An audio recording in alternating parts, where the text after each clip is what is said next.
Got to start with Chelsea, it says here. Have we got to start with Chelsea? Yeah, I've got to get my theory out. No, hold on. Can we not leave it to the last hour? No, apparently we can't. Kev, so in the last 20 years or so, if there was one show, this is the first time you and I have worked on radio, if there was one show that I didn't want to do with you, it would probably be this week, where you're top of the table and we this week could slip into the bottom half.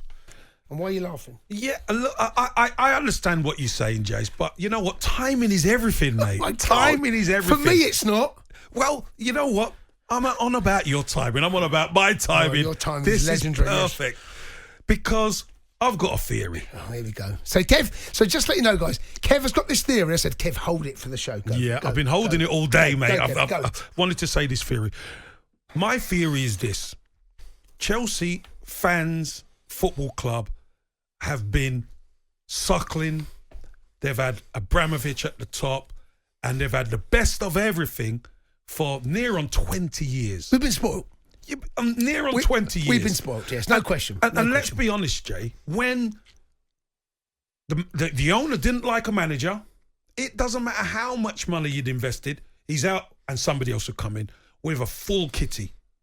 The problem I see, and this is my theory now, once you take that dynamic away from the football club, you lose a lot more. Abramovich was the main puppet master there. You take that away, and trying to do the things that he done will never be the same.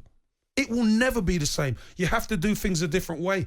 Todd Bowley's come in, he's spent money, and it looks like it's getting worse as opposed to getting better.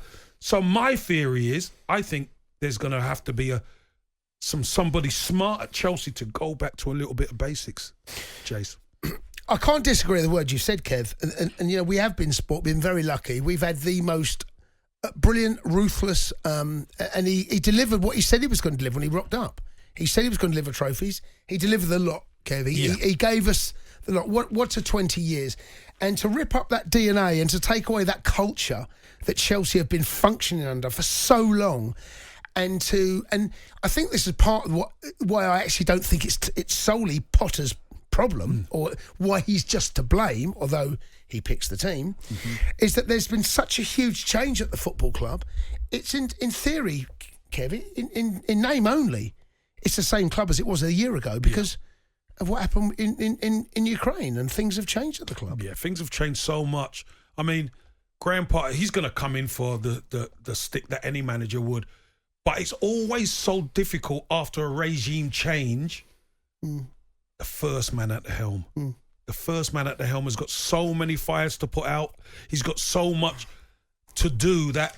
And Graeme Potter's a very capable manager, but he doesn't know the inner workings of Chelsea. Chelsea's inner workings now have kind of fallen apart. There are none right now. Yeah. It's got no identity. It's fallen apart. Yeah, it's fallen apart. Yeah. And he's trying to pull all these pieces together, the jigsaw, and there's pieces missing.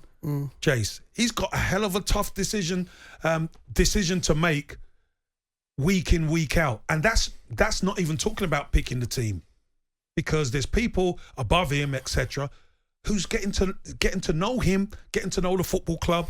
Nobody seems to know each other. And then you're bringing in a load of players, new players. It's just so disjointed, Jay. I think Chelsea are going to struggle for a couple of seasons. Do you know what? I can't disagree with anything you've just said there, because it's such a change. The football club has basically... So when you talk about what's happened, Marina's gone, Bruce Bucker's gone, Petr Cech's gone, and then you think about the infrastructure in behind the manager, the recruitment, the scouting network, all changed. The medical staff, all changed. There has been so many changes at that football club. In name only what it was a calendar year ago. Of course, the staff has changed in the dugout. The staff has changed on the pitch. There is so much change. But do you know what, Kev? None of that matters, mate, because it's about results. Results business. And it's about tomorrow playing at home against Leeds. And if Leeds... I've got to tell you, I don't think we'll win tomorrow. It's hard for me to say that, Kev. I know.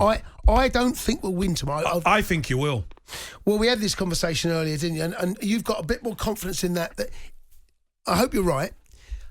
But the problem is, if the result doesn't go Chelsea's way, let me tell you, all the things that we've just discussed, the fans there, you can't accept that. That's unacceptable. That you cannot just say, okay, fine, bottom off the table.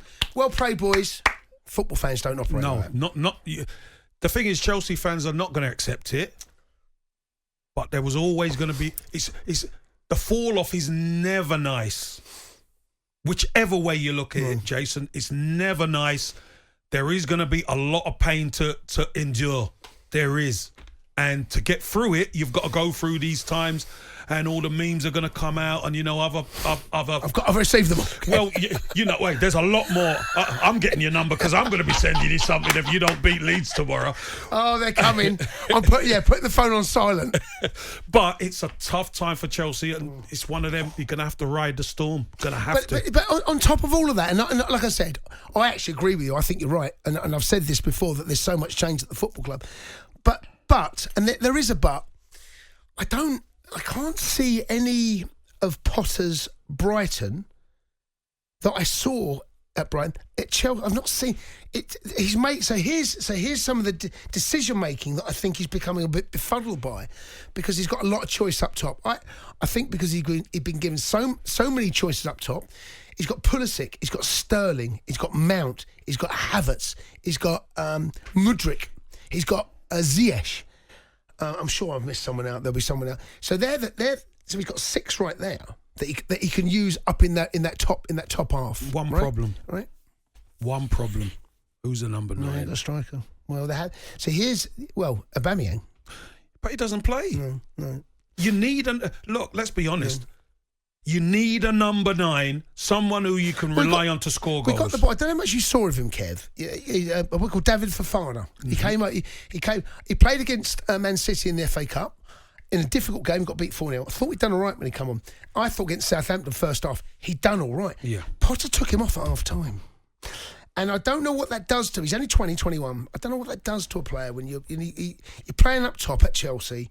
First big game at Stamford, getting taken off at half time. Look, Potter's under a lot of pressure, and there's probably something that's happened in the first half that he didn't like, and he wanted to change it. But the key is this: of all the money Chelsea have spent, Jace, why haven't Chelsea gone for a striker?